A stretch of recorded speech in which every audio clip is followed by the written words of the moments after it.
হযরত পীর সাহেব হুজুর চরমনাই হাফিজাহুল্লাহ তাআলা ওয়া রাহ মঞ্চে উপস্থিত আছেন। আমরা এখানে আছি, জাতির সঙ্গে কথা দিচ্ছি। আমি আবারও বলি, আমাদের মুফতি ইমাদউদ্দিন সাহেব স্লোগান তুলেছেন, সে কথার আমি আবার প্রতিধ্বনি করছি। আমাদের কাছে রাজনৈতিক কোনো ক্ষমতার পদ পদবীর প্রয়োজন নাই। আমরা জাতির মুক্তি চাই। আমরা আমাদের পূর্বপুরুষদের রক্তের ঋণ শোধ করতে চাই। তারা রক্ত দিয়ে যে জাতি গঠন করতে চেয়েছিলেন, আমরা সেই জাতির ভবিষ্যৎ দেখতে চাই। আমরা ৭২-এর চেতনা বাংলার মাটিতে দেখতে চাই না। আবার আমার স্বাধীন বাংলার মাটিকে ব্রিটিশি প্রভুদের পায়ের নিচে বন্ধক দেখতে চাই না। কাজেই সেটা করবার জন্য আরে নির্বাচন ফির্বাচন অনেক পরের কাহিনী। কিসের নির্বাচন? ২০১৩ সালের শাপলা চত্বরের শহীদদের রক্তের প্রথম এই রক্তকে স্বীকার করতে হবে বাংলার মাটিকে। ২৪-এর সহস্রাধিক জুলাই যোদ্ধাদের রক্ত যে জন্ম গিয়েছিল, সেই আধিপত্যবাদের উৎখাত নিশ্চিত করতে হবে। জুলাই সনদ বাংলার মাটিতে কার্যকর করতে হবে। ৭২-এর সংবিধান বাংলার মাটিতে চলবে না, চলতে দেওয়া হবে না, চলতে দেওয়া হবে না।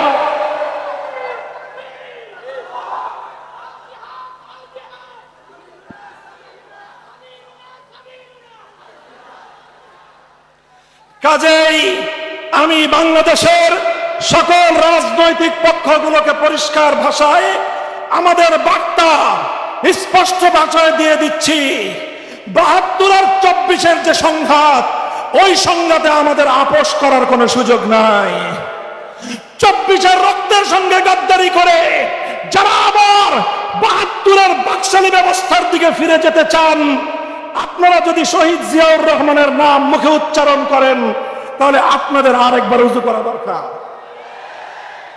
কাদেরকে হুজুর মাসলা শিখান? নিজের পূর্বপুরুষদের, নিজের দলের পূর্বপুরুষদের আদর্শ থেকে আপনারা বিচ্যুত হয়ে এ জাতির সঙ্গে ধোঁকাবাজি করবার রাজনীতি বাংলার মানুষ সহ্য করবে না। এছাড়া আসেন, আমরা অন্য কোনো কিছু নিয়ে আপনাদের সঙ্গে টানা হেঁচড়া হবে না। কিন্তু ২৪-এর বিপ্লবের পরবর্তী বাংলাদেশে ৭২-এর সেই বাকশালী ব্যবস্থা বাস্তবায়ন করতে গেলে আমাদের বুকের উপর দিয়ে, আমাদের লাশের উপর দিয়ে করতে হবে। আমরা জীবন দেব, রক্ত দেব, রক্তের সাগর বইবে, কিন্তু ২৪-এর বিপ্লব ব্যর্থ হতে দেব না ইনশাআল্লাহ। বাংলাদেশে আর সেই সকল স্বৈরাচারীদের ভাস্কর্য নামক মূর্তি স্থাপন হতে দেওয়া হবে না। সেই সঙ্গে এটাও বলে দেই, জুলাই যোদ্ধাদের নামে অথবা আমাদের মহান শহীদদের জন্য রাষ্ট্রীয় স্থাপনায় ভাস্কর্য নির্মাণ করবার বিপজ্জনক খেলা কেউ খেলবার চেষ্টা করবেন না। মনে রাখবেন, যদি আমাদের প্রাণ প্রিয় কলিজার টুকরা শহীদ আবু সাঈদ অথবা মুগ্ধদের যদি কেউ ভাস্কর্য নির্মাণ করতে চান, সেই ভাস্কর্যের সঙ্গে আমাদের সেই আচরণই হবে শেখ মুজিবুর রহমান সাহেবের ভাস্কর্যের সঙ্গে যে আচরণ করেছিলাম। অথবা কেউ যদি শহীদ প্রেসিডেন্ট জিয়াউর রহমানের নামে কোন ভাস্কর্য রাষ্ট্রীয় স্থাপনায় বসাতে চান, সে ভাস্কর্য জীবন দিয়ে প্রতিহত করব, ঘুরিয়ে দেব।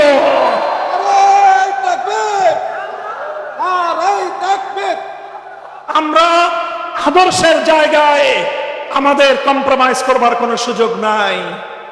ক্ষমতা নিতে চান নিয়ে নেন, সংসদ নিতে চান, অতটা আমরা আপত্তি করব না। কিন্তু আমাদের আদর্শের জায়গায় হাত দিলে হাত সহি সালেম বাড়িতে ফিরতে পারবেন না ইনশাআল্লাহ। হ্যাঁ, জিন্দা আছেন তো? মাথায় কাফনের কাপড় বাঁধো,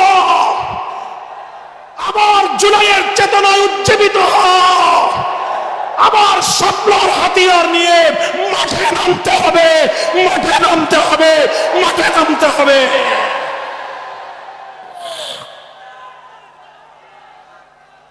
আল্লাহ পাক কবুল করেন। ইনশাআল্লাহ কথা যা বললাম অক্ষরে অক্ষরে যেন সেই কথার উপর অক্ষরে অক্ষরে যেন অবিচল থাকতে পারি শেষ নিঃশ্বাস পর্যন্ত, সেই দোয়া আমি আপনাদের কাছে চাই। আমাদের কথা যেন আমরা রক্ষা করতে পারি। আল্লাহ যেন আমাদের আগামীর বাংলাদেশকে نحمده ونستعينه ونستغفره ونؤمن به ونتوكل عليه ونشهد أن لا إله إلا الله وحده لا شريك له ونشهد أن سيدنا ومولانا محمدا عبده ورسوله صلى الله تعالى عليه وعلى آله وأصحابه وبارك وسلم تسليما كثيرا. أما بعد فأعوذ بالله من الشيطان الرجيم. بسم الله الرحمن الرحيم. لقد كان لكم في رسول الله أسوة حسنة لمن كان يرجو الله واليوم الآخر وذكر الله كثيرا. وعن أبي هريرة رضي الله تعالى عنه أنه قال قال رسول الله صلى الله عليه وسلم خياركم في الجاهلية خياركم في الإسلام إذا فقهوا.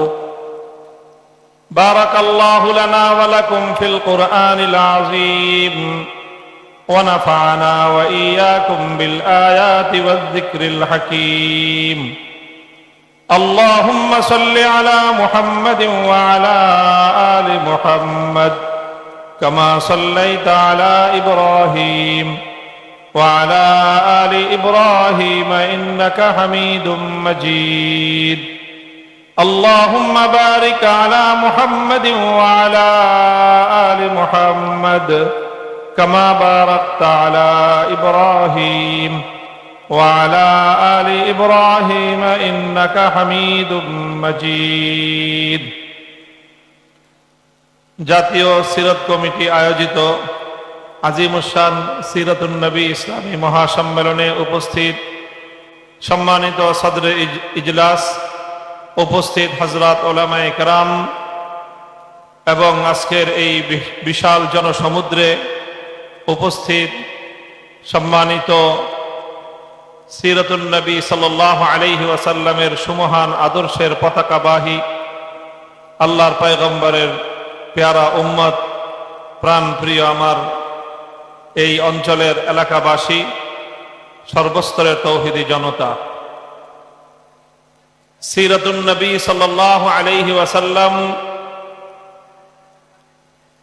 মানব জাতির জন্য আল্লাহর পক্ষ থেকে প্রেরিত প্রদত্ত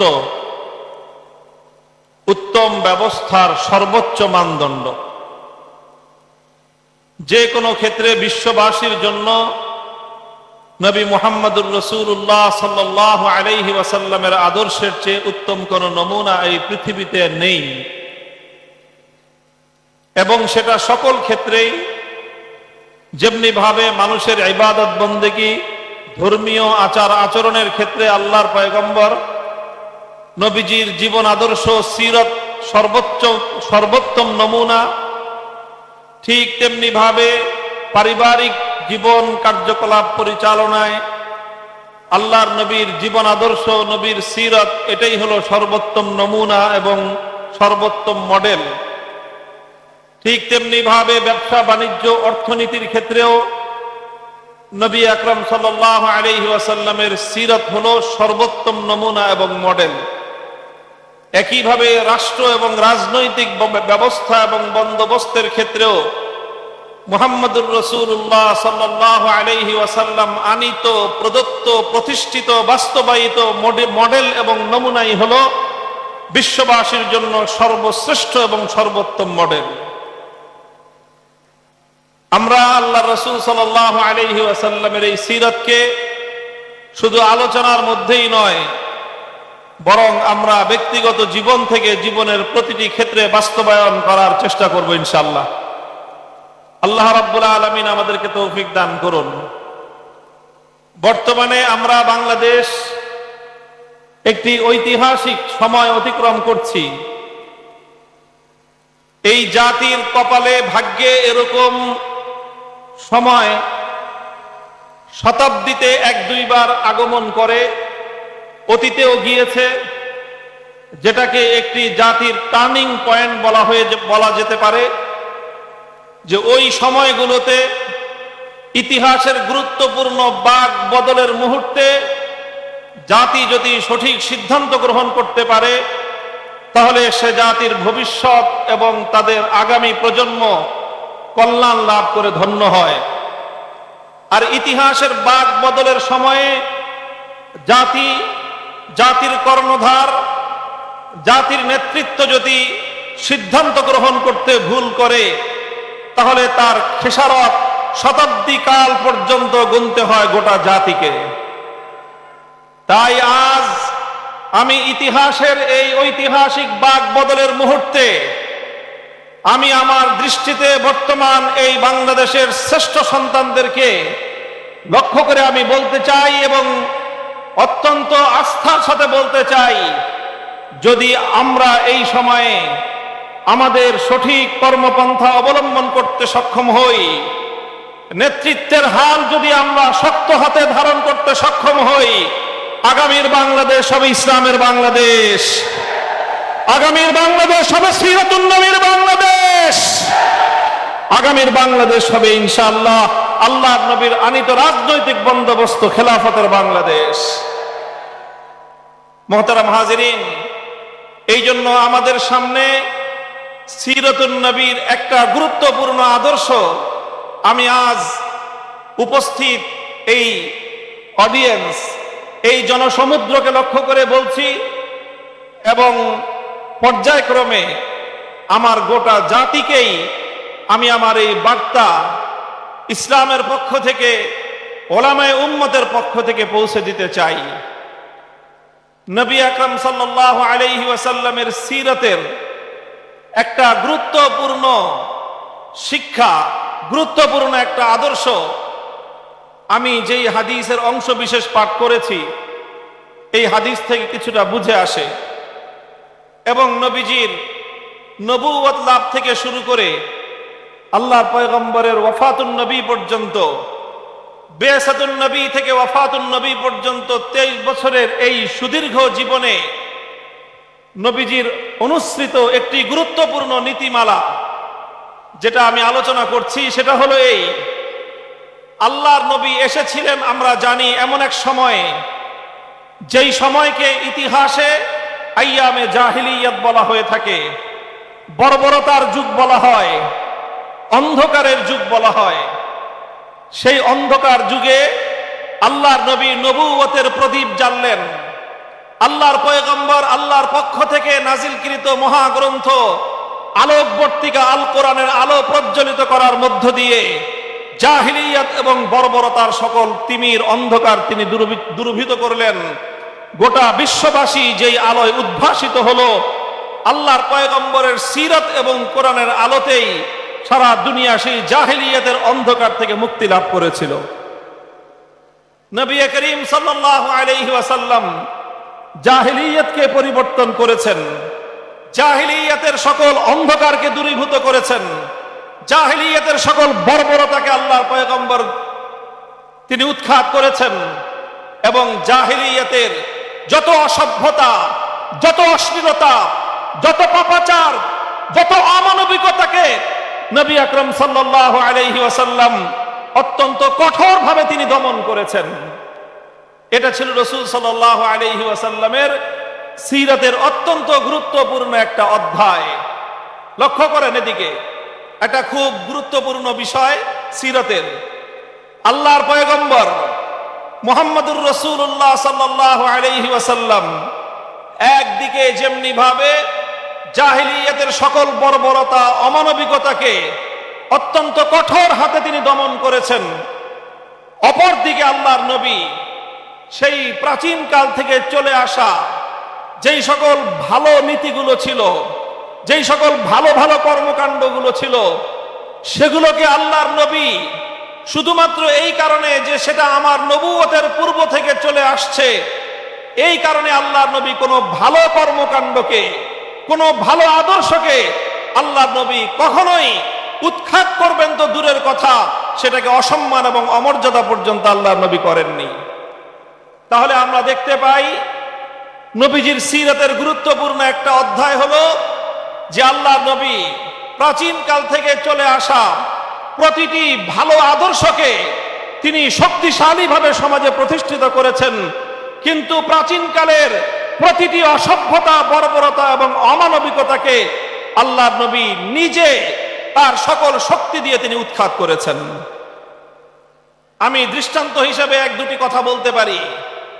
নবী আকরাম সাল্লাল্লাহু আলাইহি ওয়াসাল্লাম তিনি নবুয়ত লাভ করার আগে থেকে পবিত্র মক্কা নগরীতে বাইতুল্লাহর তাওয়াফের কার্যক্রম চলতো। আল্লাহর ঘরের তাওয়াফ করা উত্তম আদর্শ ছিল। আল্লাহর পয়গম্বর নবুয়ত লাভ করার আগে থেকেই মানুষ বাইতুল্লাহ শরীফে আগমনকারী হাজীদেরকে নানাভাবে আপ্যায়ন করাটাকে নিজেদের জন্য গৌরবের মনে করত। আল্লাহর নবী এটাকে আরো বেশি উৎসাহিত করেছেন। জমজমের পানি পান করানোর মধ্য দিয়ে হাজী সাহেবানদের তৃষ্ণা নিবারণ করা, এটা একটা মানবিক কাজ ছিল। আল্লাহর নবী জমজমের পানি পান করানোর এই গৌরবোজ্জ্বল অধ্যায়কে এতটুকু ম্লান হতে দেননি, বরং তিনি জমজমের পানি পান করানোর এই গৌরবময় কার্যক্রমকে আরো বেশি ঊর্ধ্বে তুলে ধরেছেন। বাইতুল্লাহর চাবি বহন করা, বাইতুল্লাহর দরজার চাবি বহন করাটা সম্মানজনক একটা বিষয় বলে জাহিলিয়াতের যুগ থেকেই পরিচিত ছিল। আল্লাহর নবী জাহিলিয়াতের সেই চলে আসা সময় থেকে চলে আসা বাইতুল্লাহর ঘরের দরজার চাবি বহন করার এই মর্যাদাকে তিনি এতটুকু পর্যন্ত তিনি গুরুত্বহীন করেননি, বরং আল্লাহর নবী মক্কা বিজয়ের পরে উসমান ইবনে আবি তালহার হাতে এই চাবি দিয়ে, তার হাতে বাইতুল্লাহর চাবি উত্তোলন করে দিয়ে, তুলে দিয়ে নবী বলেছিলেন, খালিদাতান তালিদাতান লা ইয়ানজিউহা মিনকুম ইল্লা যালিমুন। হে উসমান ইবনে আবি তালহা, আজ আমি তোমার হাতে এই পৃথিবীতে আল্লাহর ঘর বাইতুল্লাহর চাবি তথা মর্যাদার এবং গৌরবের এই প্রতীক তোমার হাতে তুলে দিলাম। তোমার পরে তোমার বংশধর এই চাবি বহন করবে। কোন অত্যাচারী জালেম ছাড়া কেউ তোমাদের হাত থেকে এই গৌরব এবং মর্যাদা কেড়ে নিতে পারবে না। আল্লাহর কোরআন আল্লাহর নবীর এই নীতিকে সমর্থন দিল। আল্লাহর কোরআন আল্লাহর নবীর এই নীতিকে সমর্থন দিল শুধু নয়, বরং এই নীতিকে আরো মজবুত করে বিশ্ববাসীর সামনে আল্লাহর নবীর এই অনুসৃত আদর্শকে অনুসরণীয় হিসেবে তুলে ধরে আল্লাহ কোরআনের আয়াত নাজিল করলেন, ইন্নাল্লাহা ইয়া'মুরুকুম আন তুআদ্দুল আমানাতি ইলা আহলিহা। আল্লাহ পাক রব্বুল আলামিন প্রতিটি আমানত যার যার প্রাপ্য যেটা সেটা তাকে বুঝিয়ে দেওয়াটাই এটা আল্লাহ পাকের নির্দেশ। আল্লাহর নবী জমজমের পানি পান করার দায়িত্ব পূর্ববর্তী দায়িত্বশীলের হাতে তুলে দিয়েছেন। আল্লাহ পাক বললেন, এটাই আপনি সঠিক কাজ করেছেন। আল্লাহর নবী বাইতুল্লাহর চাবি পূর্ববর্তী সে ওসমান ইবনে আবি তালহার হাতে তুলে দিলেন। আল্লাহর নবী বললেন, আল্লাহ বললেন যে এটাই আপনি সঠিক করেছেন। ভালো কাজগুলোকে সমাজের মধ্যে বাঁচিয়ে রাখতে হবে। জাহিলিয়াতের যুগ থেকে ভালো কাজ ছিল বলে, সেটা জাহিলি যুগের লোকেরা ভালো কাজটা করত বলে সেই ভালো কাজকে ইসলাম কোনোদিন অসম্মান করে নাই, অমর্যাদা করে নাই।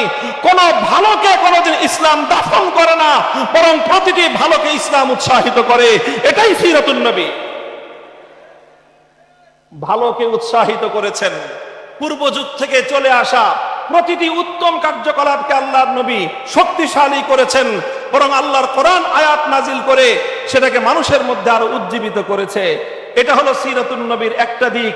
ঠিক তার বিপরীতে যে সকল অন্যায়গুলো ছিল, যে সকল খারাপ কাজগুলো ছিল, যেখানেই থাকুক না কেন, সেটা হোক সেটা নিজের পরিবারের মধ্যে, হোক সেটা নিজের আপনজনদের মধ্যে, হোক সেটা নিজের ভাইয়ের মধ্যে, হোক সেটা নিজের চাচার জীবনে, প্রতিটি বর্বরতা, প্রতিটি অন্যায়, প্রতিটি জুলুম শেকড় শুদ্ধ আল্লাহর নবী উপড়ে ফেলেছেন।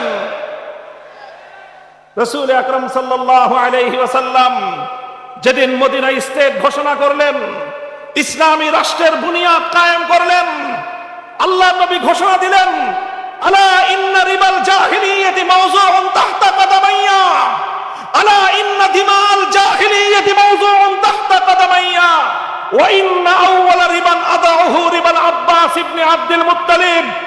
নবীজি বললেন, জাহিলিয়াতের যুগ থেকে সুদ নামক এক ভয়াবহ মানুষের রক্ত চোষা এক অর্থনৈতিক কার্যকলাপ এবং রীতিনীতি পরিচালিত হয়ে আসছে। সুদের মতো মানুষের গরিবের রক্ত চোষণকারী এই বর্বর রীতি একটি সভ্য সমাজে চলতে পারে না। নবীজি বললেন, সুতরাং আজ আমি মুহাম্মদ আরবি ঘোষণা করছি, জাহিলিয়াতের যুগ থেকে চলে আসা সকল সুদের কবর রচনা করলাম আমি মুহাম্মদ আরবির মা পায়ের নিচে। সমস্ত জাহিলি সুদ আজ থেকে দাফন হয়ে গেল। ওয়া ইন্না আউওয়ালা রিবান আদাউহু রিবাল আব্বাস ইবনে আব্দুল মুত্তালিব। ইতিহাসের স্মরণীয় বাণী, নবীজি সর্বপ্রথম সেই সুদ মওকুফ করার কার্যক্রম অভিযান শুরু করলেন আরেকজনের ঘাড়ের উপর দিয়ে নয়, বরং নিজের ঘরের ভিতর থেকে। নবীজি বললেন, আমার আপন চাচা আব্বাস বিন আব্দুল মুত্তালিব, যিনি আরবের অন্যতম বড় ব্যবসায়ী ছিলেন সুদের ভিত্তিতে, মানুষের কাছে বিপুল পরিমাণ অর্থ তার পাওনা ছিল, লগ্নি করা ছিল সুদের ভিত্তিতে, বিপুল পরিমাণ সুদ তিনি মানুষের কাছে পেতেন। নবীজি বললেন, আমার চাচা আব্বাসের পক্ষ থেকে আমি মুহাম্মদ আরবি দায়িত্ব নিয়ে ঘোষণা করছি, আমার চাচার সুদ কেউ পরিশোধ করবে না, শুধুমাত্র আমার চাচাকে মূলধন ফেরত দেবে, আর 1 টাকাও সুদ কেউ আমার চাচাকে দেবে না। এভাবেই সকল সুদকে আমি মওকুফ ঘোষণা করলাম। পূর্বকাল থেকে চলে আসা প্রতিটি বর্বর নীতি, প্রতিটি অসভ্য নীতি, প্রতিটি অমানবিক নীতি নবী আকরাম সাল্লাল্লাহু আলাইহি ওয়াসাল্লাম এভাবেই নির্মূল করেছেন। মুহতারাম হাজিরিন, তাহলে পূর্বের যুগ থেকে চলে আসা ভালো কাজগুলো সামনের দিনে অব্যাহত থাকবে। পূর্বের সময় থেকে চলে আসা ভালো আদর্শগুলো সমাজের মধ্যে উজ্জীবিত থাকবে, আরো বেশি উজ্জীবিত করা হবে, আরো বেশি উৎসাহিত করা হবে। কথা বলেন ঠিক কিনা?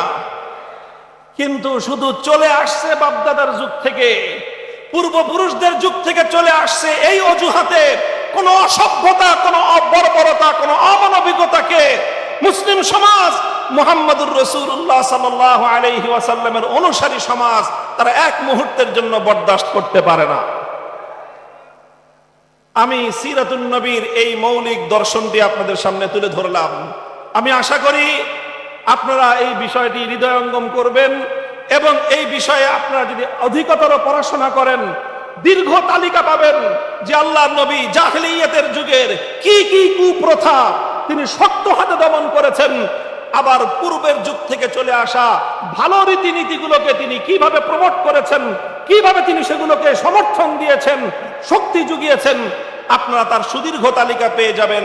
আমি শুধুমাত্র দৃষ্টান্ত হিসেবে 2টি দৃষ্টান্ত উপস্থাপন করলাম এই কথা বোঝাবার জন্য যে আজ আমরা বাংলাদেশে ওই রকম ইতিহাসের এক বাক বদলের মুহূর্তে আমরা অবস্থান করছি। আমাদেরও নীতি হবে সেটাই। সিরাতুন নবীর মঞ্চ থেকে বলতে চাই, আল্লাহর পয়গম্বরের আদর্শ থেকে, সিরাতুন নবী থেকে আমরাও এটাই ধারণ করব। 24 জুলাই এবং আগস্ট বিপ্লবের মধ্য দিয়ে যে নতুন বাংলাদেশের যাত্রা শুরু হয়েছে, সেই বাংলাদেশে পূর্বের সময় থেকে চলে আসা প্রতিটি কল্যাণ, প্রতিটি ভালো এবং প্রতিটি উত্তম আদর্শকে আরো বেশি লালন করা হবে, উজ্জীবিত করা হবে। নারে তাকবীর, নারে তাকবীর, দুনিয়া মুসলিম, নারে তাকবীর। শুধু পূর্ব থেকে চলে আসা ভালো আর উত্তম আদর্শগুলোকে উজ্জীবিত করলেই চলবে না, পূর্ব থেকে চলে আসা সকল বর্বর, অন্যায়, জুলুমের নীতিগুলোকে উৎখাত করতে হবে। বলেন কথা ঠিক না বেঠিক? আমরা আমাদের অবস্থান জাতির সামনে পরিষ্কার ঘোষণা করছি, প্রতিটি ভালোর সঙ্গে আমরা আছি, প্রতিটি মন্দের উৎখাতের যুদ্ধে আমরা প্রথম সারিতে আছি। বলবেন হুজুর, পূর্ব থেকে ভালো কি কি চলে আসছে সংক্ষিপ্ত চার্ট উল্লেখ করে দেই। পূর্ব থেকে চলে আসছে ভালো।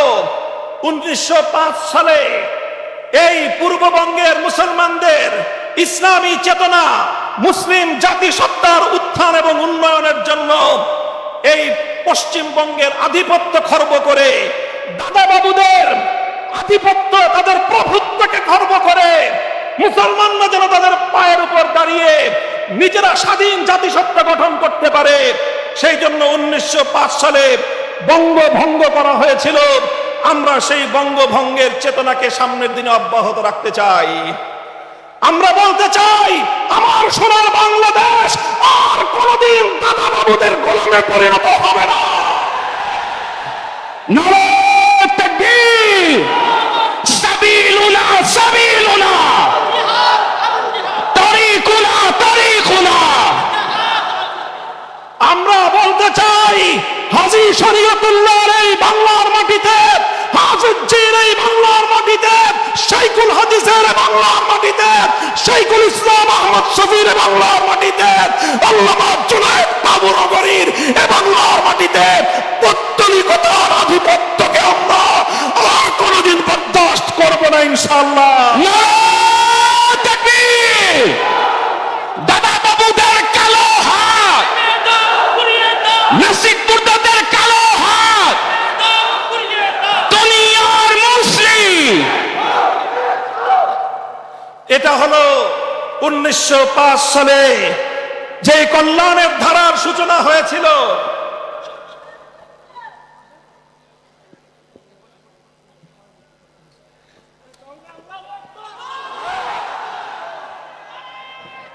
নারায়ে তাকবীর। পীর সাহেব হুজুরের আগমন মাহফিলের পক্ষ থেকে নারায়ে তাকবীর। তাহলে আমাদের পূর্বপুরুষরা যেভাবে একটি স্বাধীন মুসলিম জাতিসত্তার উত্থানের লক্ষ্যে কলকাতার দাদা বাবুদের আধিপত্যকে খর্ব করার জন্য সংগ্রাম করে, লড়াই করে এই পূর্ববঙ্গের মুসলমানদের উত্থানের জন্য যেই কল্যাণের ধারা সূচনা করেছিলেন, আগামী দিনেও সেই ধারার শক্তিশালী হবে। তাই বাংলার মুসলমানেরা বঙ্গভঙ্গ রোধ করার জন্য সাম্প্রদায়িক অপশক্তির মূল হোতা রবীন্দ্রনাথ ঠাকুরদের মতো সাম্প্রদায়িক এই সকল অপশক্তির গুণকীর্তন বাংলাদেশের মানুষ ভালো চোখে দেখবে না।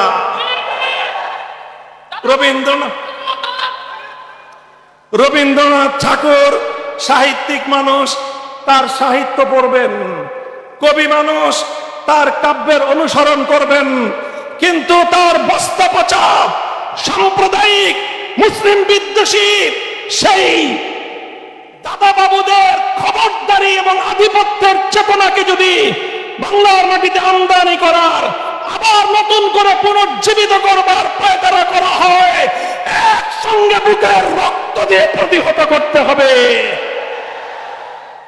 এক নম্বর কথা, 1905 সালের বঙ্গভঙ্গের সেই চেতনাকে আবার আগামীর বাংলাদেশে পুনর্জীবিত রাখতে হবে। 1947 সালে ভারতবর্ষ থেকে ব্রিটিশদেরকে বিতাড়িত করে আমাদের পূর্বপুরুষগণ এই মাটিকে স্বাধীন এবং মুক্ত করেছিল। সেই মুক্ত স্বাধীন মাটিতে সর্বপ্রথম ব্রিটিশ বিতাড়নের বিজয়ের ওই শুভক্ষণে ব্রিটিশ বিরোধী 190 বছরের স্বাধিকার আন্দোলনের বিজয়ের উদযাপনের সময় স্বাধীনতার পতাকা উত্তোলন করেছিলেন আমাদের পূর্বপুরুষ, আমার দাদা উস্তাদ আল্লামা জাফর আহমদ উসমানী রহমতুল্লাহ আলাইহি। কাজী আলেম সমাজ যেভাবে 190 বছর পর্যন্ত ব্রিটিশের বিরুদ্ধে, আধিপত্যবাদী শক্তির বিরুদ্ধে লড়াই করে যেই জাতিসত্তা গঠন করে দিয়ে গিয়েছেন, যে আমানত আমাদের কাছে রেখে গিয়েছেন, পূর্বপুরুষদের পক্ষ থেকে প্রদত্ত সেই আমানতকে রক্ষা করার জন্য জান কোরবান করতে হবে, জানের বাজি লাগাতে হবে। প্রস্তুত থাকবো তো? 1905 সালের চেতনা উজ্জীবিত থাকবে। 1947 সাল উজ্জীবিত থাকবে। 1971 সালে জালিমের বিরুদ্ধে মজলুমের গর্জে ওঠা হাতিয়ারের চেতনাও আগামী বাংলার মাটিতে পুনর্জীবিত থাকবে, উজ্জীবিত থাকবে ইনশাআল্লাহ।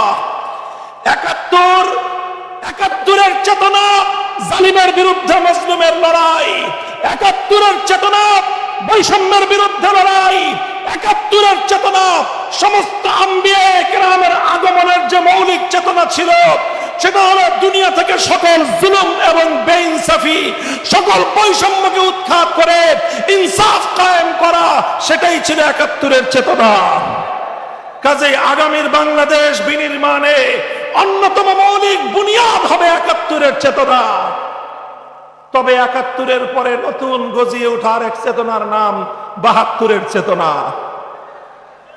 এই 72-এর চেতনার অর্থ হলো 7 কোটি বাঙালি মানুষের লড়াই এবং মুক্তি সংগ্রামের মধ্য দিয়ে শত সহস্র শহীদের বুকের রক্ত দিয়ে অর্জিত 9 মাসের মহান মুক্তির সংগ্রামকে ভারতীয় দাদা বাবুদের চরণতলে বলি দেওয়ার চেতনার নাম 72-এর চেতনা।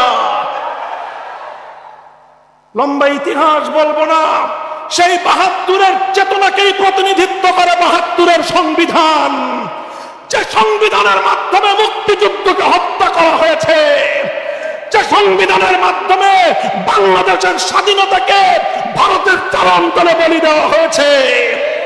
আগামীর বাংলাদেশ 72-এর চেতনার মাধ্যমে 71-এর চেতনাকে হত্যা করার ষড়যন্ত্রকে প্রতিহত করবে ইনশাআল্লাহ। সুতরাং 72-এর ভারতীয় আধিপত্যবাদের চেতনা বাংলাদেশে আর চলতে দেওয়া যাবে না, কথা পরিষ্কার। এরপরে সর্বশেষ 2013 সাল থেকে 2024 সাল এক সুবিশাল এক যুগের সংগ্রাম, যে সংগ্রামের সূচনার ডাক দিয়েছিলেন আল্লামা আহমদ শফী, যে সংগ্রামের মঞ্চে শাহাদাতের মঞ্চ প্রস্তুত করেছিলেন আল্লামা জুনায়েদ বাবু নগরী, সেই শাপলা চত্বরের 2013 সালের 5ই মের চেতনায় 2024 সালের 5ই আগস্ট গণভবন থেকে ফ্যাসিবাদের বিতরণের মধ্য দিয়ে বিজয় অর্জন করেছে।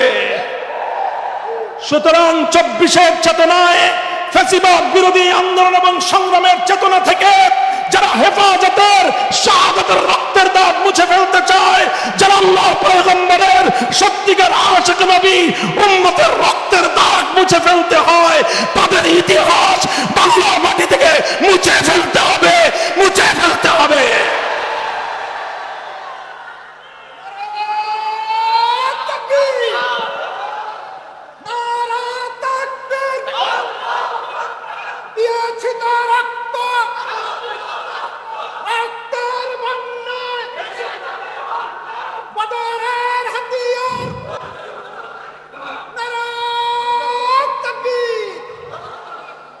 আমি পরিষ্কার বলতে চাই, এই 4 মাইল ফলক 1905 সালের বঙ্গভঙ্গ, 1947 সালের ব্রিটিশ বিরোধী স্বাধীনতা অর্জন, 1971-এর মহান মুক্তিযুদ্ধ, 2013 থেকে 24 পর্যন্ত ফ্যাসিবাদ বিরোধী আন্দোলনের এই চেতনা, এটাই হলো বিগত 100 বছরের, 1000 বছরের আমাদের শ্রেষ্ঠ অর্জন।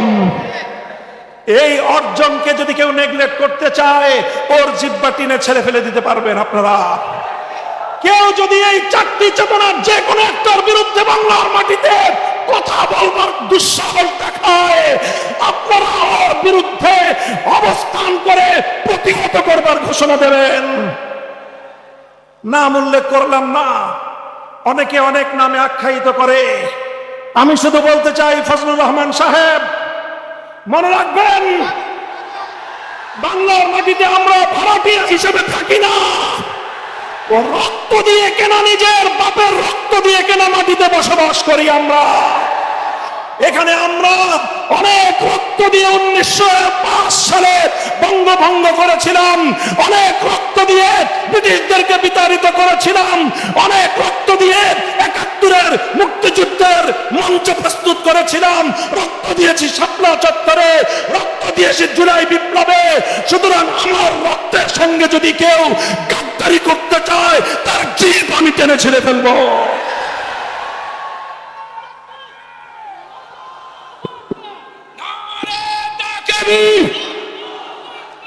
ইসলামের দুশ্মনেরা, নাস্তিকদের দুশ্মনেরা, ওহুদের হাতিয়ার, বদরের হাতিয়ার, নারে তাকবীর। আমি সিরাতুন নবীর যেই সুমহান আদর্শের আলোচনা সূচনাতে করেছি, আল্লাহর পয়গম্বরের সিরাতের সে মৌলিক দুটি নীতিমালাকে আঁকড়ে ধরতে হবে, এটাকে কঠিনভাবে বাস্তবায়ন করতে হবে, অত্যন্ত আন্তরিকতা এবং কঠোরভাবে অনুশীলনের মাধ্যমে অতীতের ভালো বিষয়গুলোকে, ভালো চেতনাগুলোকে জাতির মধ্যে প্রতিষ্ঠিত করে এই জাতিকে বিভ্রান্ত করবার জন্য গড়ে ওঠা ভেজাল চেতনা থেকে জাতিকে মুক্ত করতে হবে ইনশাআল্লাহ। এ একটা সংগ্রাম, এই সংগ্রামের যুদ্ধের মাঠে আমরা নেমেছি আলহামদুলিল্লাহ। হযরত পীর সাহেব হুজুর চরমনাই হাফিজাহুল্লাহ তাআলা ওয়া রাহ মঞ্চে উপস্থিত আছেন। আমরা এখানে আছি, জাতির সঙ্গে কথা দিচ্ছি। আমি আবারও বলি, আমাদের মুফতি ইমাদউদ্দিন সাহেব স্লোগান তুলেছেন, সে কথার আমি আবার প্রতিধ্বনি করছি। আমাদের কাছে রাজনৈতিক কোনো ক্ষমতার পদ পদবীর প্রয়োজন নাই। আমরা জাতির মুক্তি চাই। আমরা আমাদের পূর্বপুরুষদের রক্তের ঋণ শোধ করতে চাই। তারা রক্ত দিয়ে যে জাতি গঠন করতে চেয়েছিলেন, আমরা সেই জাতির ভবিষ্যৎ দেখতে চাই। আমরা ৭২-এর চেতনা বাংলার মাটিতে দেখতে চাই না। আবার আমার স্বাধীন বাংলার মাটিকে বিদেশি প্রভুদের পায়ের নিচে বন্ধক দেখতে চাই না। কাজেই সেটা করবার জন্য, আরে নির্বাচন ফির্বাচন অনেক পরের কাহিনী। কিসের নির্বাচন? ২০১৩ সালের শাপলা চত্বরের শহীদদের রক্তের প্রথম এই রক্তকে স্বীকার করতে হবে বাংলার মাটিকে। ২৪-এর সহস্রাধিক জুলাই যোদ্ধাদের রক্ত যে জন্ম গিয়েছিল, সেই আধিপত্যবাদের উৎখাত নিশ্চিত করতে হবে। জুলাই সনদ বাংলার মাটিতে কার্যকর করতে হবে। ৭২-এর সংবিধান বাংলার মাটিতে চলবে না, চলতে দেওয়া হবে না, চলতে দেওয়া হবে না।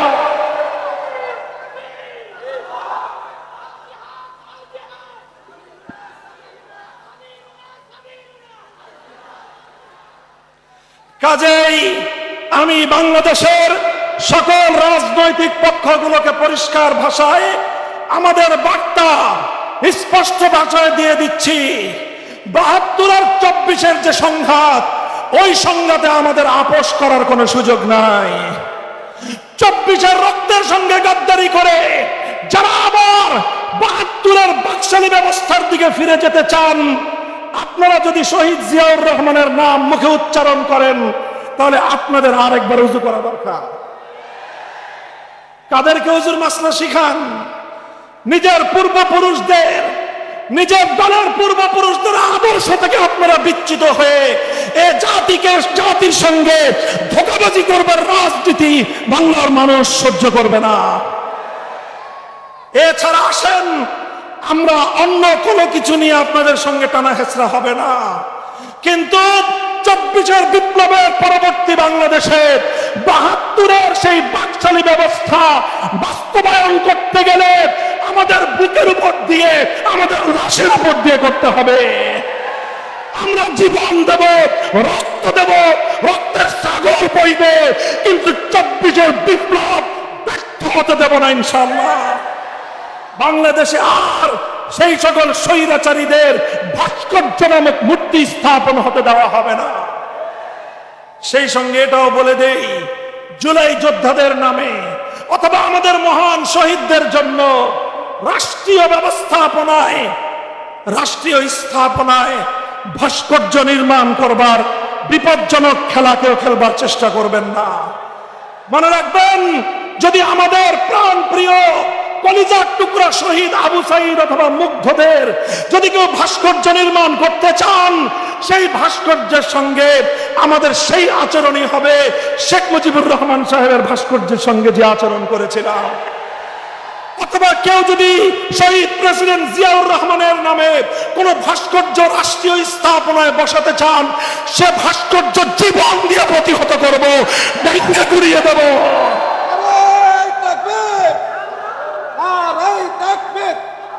আমরা আদর্শের জায়গায় আমাদের কম্প্রোমাইজ করবার কোনো সুযোগ নাই।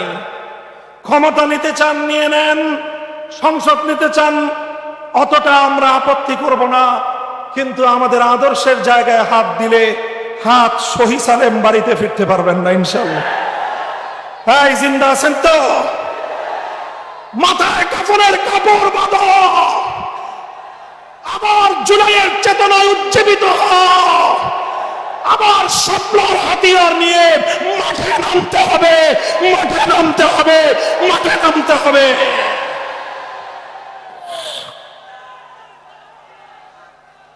আল্লাহ পাক কবুল করেন ইনশাআল্লাহ। কথা যা বললাম অক্ষরে অক্ষরে যেন সেই কথার উপর অক্ষরে অক্ষরে যেন অবিচল থাকতে পারি শেষ নিঃশ্বাস পর্যন্ত, সেই দোয়া আমি আপনাদের কাছে চাই। আমাদের কথা যেন আমরা রক্ষা করতে পারি। আল্লাহ যেন আমাদের আগামীর বাংলাদেশকে